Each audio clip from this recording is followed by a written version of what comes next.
विश्व सत्य संदेश यूट्यूब चैनल के सुविचार श्रृंखला की 36वीं कड़ी में आज प्रस्तुत है ओम के बारे में बातें। ओम बिना वाणी के ओम का उच्चारण आध्यात्मिक उन्नति के लिए अधिक प्रभावशाली होता है। इसके लिए पूरा जो सांस है अपनी वो भर करके मुंह में बंद रखते हुए अंदर ही अंदर ओम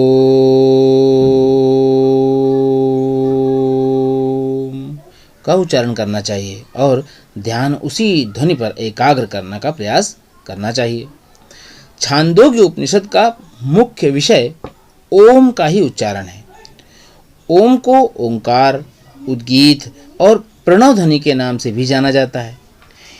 इस उपनिषद के अनुसार पांचों महाभूतों का रस पृथ्वी है, पृथ्वी का रस जल, जल का रस औषधियाँ, औषधियों का रस पुरुष और पुरुष का रस वाणी और वाणी का रस ईश्वर की स्तुति और ईश्वर की स्तुति के लिए सर्वोत्तम जो शब्द है वो है ओम।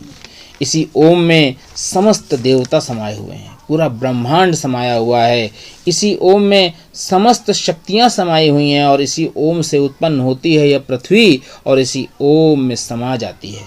क्योंकि कभी भी जब अंतरिक्ष में नाद अंतरिक्ष का जब शांत एकांत में कभी आप बैठो और एक बिल्कुल कुछ भी कहीं पर ना हो तो देखेंगे आप एक मधुर ध्वनि सुनाई पड़ रही है वातावरण से, और उसका एक ध्वनि का जो आलाप है वो ओम ही होगा, ओम का ही आलाप सुनाई पड़ेगा। लेकिन वो तब जब इस कोलाहल से दूर बिल्कुल साइलेंट होगा, जब आपका मन या ऐसी जगह जहाँ बिल्कुल शांतता होगी, उस जगह की बात मैं कर रहा हूँ। वहाँ बैठ करके जब आप सोचोगे और एकदम ध्यानावस्थित अवस्था में बिल्कुल पालथी मार करके बैठो और आप देखोगे कि नहीं ओम का उच्चारण ही चारों तरफ से आ रहा है।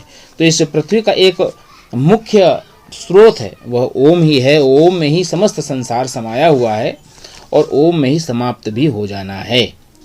तो इसी उपनिषद की एक कथा है, उसमें आता है कि जब नासिका की घ्राण शक्ति को ओम का प्रतीक मानकर उसकी उपासना करने की सोची गई देवताओं ने, तो असुरों ने उस घ्राण शक्ति को ही बांध दिया, उसका ही भेदन कर दिया।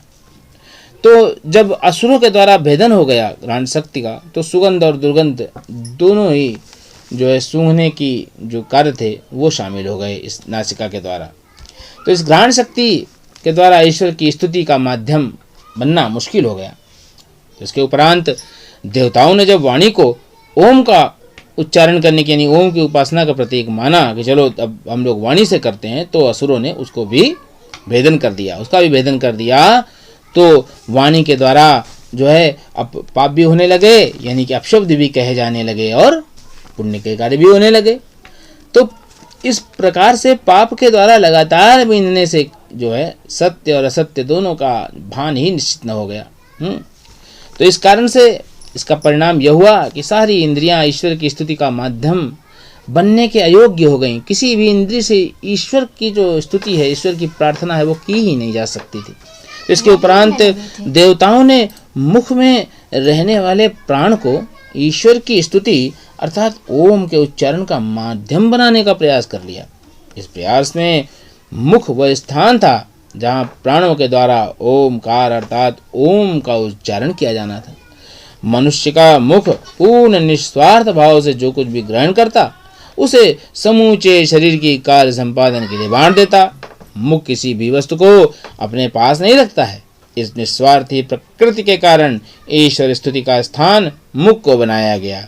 इसी प्रकार प्राण को ओम का उच्चारण का माध्यम बनाया गया, क्योंकि प्राण भी दिन रात चलता रहता है और मनुष्य के शरीर को जीवन प्रदान करता है।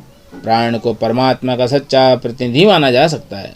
मुख और प्राण में पाप का कभी स्पर्श नहीं होता है, इसलिए मुख और प्राण से ओम का उच्चारण यानी आत्मा से अंदर से ओम का उच्चारण होने की स्थिति प्रारंभ हो गई। यानी कि मुख बंद आराम से ध्यानावस्थित हो गए और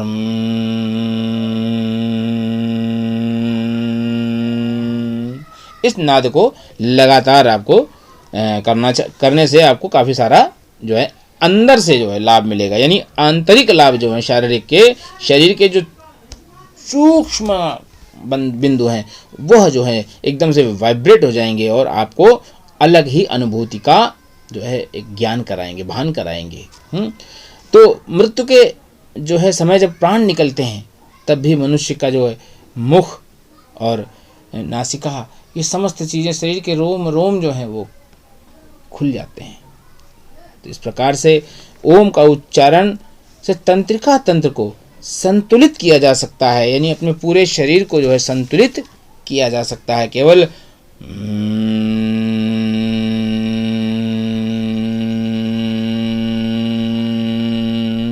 इतना ही करने भर से। तो ये कर सकते हैं आप, इसको करिए और जो कुछ भी अनुभव आपके पास आवे वो ज़रूर हमें हमारे साथ जो है बांटिए। हम आपकी कमेंट्स का इंतज़ार करेंगे। आपका दिन मंगलमय हो, आपकी रात खुशहाल बीते।